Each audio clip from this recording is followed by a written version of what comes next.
પ્રભુ તમારા સૌના અંતરમાં વસો. આપણી શુક્રવારની આ સિરીઝમાં 2025નું આ નવું વર્ષ અને એ વર્ષમાં નવી સિરીઝ આપ સર્વની આગળ રજૂ કરતા હું ખૂબ આનંદની લાગણી એ અનુભવું છું. અને જેવો મને મેસેજ દ્વારાને ઉત્તેજન આપ્યો છું તેવો સર્વનો હું આ સમયે હૃદયના ઊંડાણથી ખૂબ આભાર પણ માનું છું. આજની હવે નવી થતી સિરીઝ એ આપણી આ છે, મારા પ્રભુનો સવાર, ભાગ 1 હું આપ સર્વની આગળ રજૂ કરું છું. હમણાં એક લગ્ન હતું ને ત્યાં હું હાજર હતો. લગ્ન મંડપ બંધાઈ ગયેલો હતો અને લગ્નની તારીખ નક્કી હતી અને એ સમયે બેન્ડ વાજાવાળા ત્યાં આવી ગયેલા હતા અને શણગારેલી ગાડી પણ વરરાજાની આવી ગયેલી હતી. અને એવા સમયે બધા સગાવાલાઓ રાહ જોતા હતા અને એવામાં વરના બાપા આવે છે, બહાર નીકળે છે, અલા રાજુ ક્યાં છે? અને થોડી વારમાં તરત જ એની બહેન, વરરાજાની બહેન આવે છે કે રાજુભાઈ તેમના રૂમમાં નથી. અલા બધા તૈયાર થઈ ગયા છે, વરરાજા ક્યાં? અને ત્યારે હું વિચારતો હતો ત્યારે મને એક પ્રશ્ન યાદ આવ્યો. પ્રભુ ઈસુ ખ્રિસ્ત વખતમાં કે છે કે યહોવા બાપે સૌથી પહેલો પ્રશ્ન જે કરેલો એ પ્રશ્ન મને યાદ આવ્યો કે આદમ તું ક્યાં છે? ઉત્પત્તિ 3:9 લખેલું છે, ઈશ્વરે એદન વાડી બનાવેલી અને એ વાડીનું રક્ષણ કરવા માટે આદમને એ વાડીમાં મૂકવામાં આવેલો અને એને સૂચના આપેલી કે છે કે વાડીના બધા વૃક્ષનું તું ફળ ખાજે, પણ આ ભલું ભૂંડું જાણનાર વૃક્ષનું ફળ એ તારે કે છે કે ખાવું નહીં. અને ત્યાર પછી એ વાડીમાં રહેતો હતો ને ત્યારે જેને કહેવાય કે ઉત્પત્તિ 2:17 બાબત લખી છે. અને સર્પે આવીને આદમની પત્ની હવાને એ કહે છે કે લલચાવી અને ફળ ખાવા માટે પ્રોત્સાહિત કરી અને એ હવાએ ફળ ખાધું અને ત્યાર પછી એણે એના પતિને પણ આપ્યું.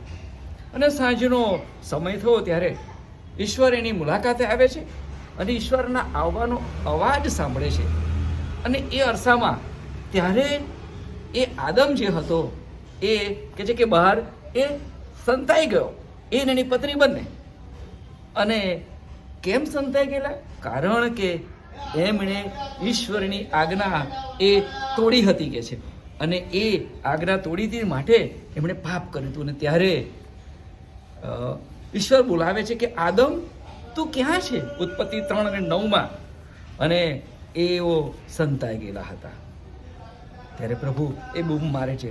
અને ખરેખર જ્યારે આપણે ઈશ્વરથી આજ્ઞાથી ઉલ્લંઘન કરીએ છીએ, કશું ખોટું કરીએ, ત્યારે આપણે આપણી જાતને એ સંતાડવા માટે પ્રયત્ન કરીએ છીએ અને માની લઈએ છીએ કે ઈશ્વરને કશી ખબર નથી પડતી, ઈશ્વરને કશી જાણ નહીં થાય. પણ ઈશ્વરની નજરથી ભલાઓ એ કશું જ એ છૂપું રહી શકતું જ નથી.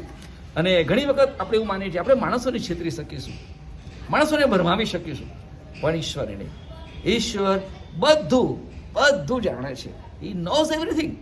અને હેબ્રી 4:3 એમ કહે છે કે તેની આગળ કોઈ વાત એ ગુપ્ત રહી શકતી નથી. ઘણી વખત આપણે નાનું બાળક આપણા ઘરમાં હોય છે અને સોફાની પાછળ સંતાઈ જાય, કાં તો પછી કબાટની પાછળ સંતાઈ જાય અને એમ માને છે કે નહીં ખબર પડે, પણ એવું બનતું નથી. આજે આપણે દુનિયાની બાબતોમાં એટલા બધા ઓતપ્રોત થઈ ગયા છીએ, બસ એમાં જ આપણો સમય એ પસાર થઈ જાય છે. પ્રભુ કહે છે કે તું ક્યાં છે? તમે વિચાર કરો કે તમારા દિવસના એ 24 કલાકમાં તમે ક્યાં સમય આપો છો? તમે ક્યાં ખોવાઈ ગયા છો? શેમાં રચ્યા પચ્યા રહો છો? દુનિયા પર જીવીશું ત્યાં સુધી ઘરની ને કુટુંબની અને બાળકોની જવાબદારીઓ તો રહેવાની જ. પ્રભુની પાસેથી આપણે સંતાઈ રહ્યા છીએ, આપણે દૂર ભાગી રહ્યા છીએ. યોહાન 3:19 એમ કહે છે કે જગતમાં અજવાળું આવ્યું પણ માણસોએ અજવાળા કરતાં અંધારાને સ્વીકાર્યું, કારણ કે છે તેમના કામ એ ભૂંડા હતા. અને આ ચિત્ર આપણા બધાનું આજે છે. આપણે પ્રભુથી બહુ દૂર ચાલ્યા ગયા છીએ.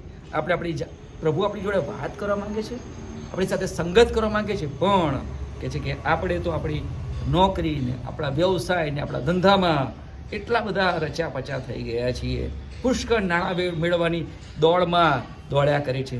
કોઈ પદ મેળવવા માટે, કોઈ પ્રતિષ્ઠા મેળવવા માટે કે કોઈ સત્તા મેળવવા માટે આજે પ્રભુથી દૂર ચાલ્યા ગયા છીએ. અને ત્યારે પ્રભુ એમ સવાલ કરે છે કે તું ક્યાં છે, તું ક્યાં છે?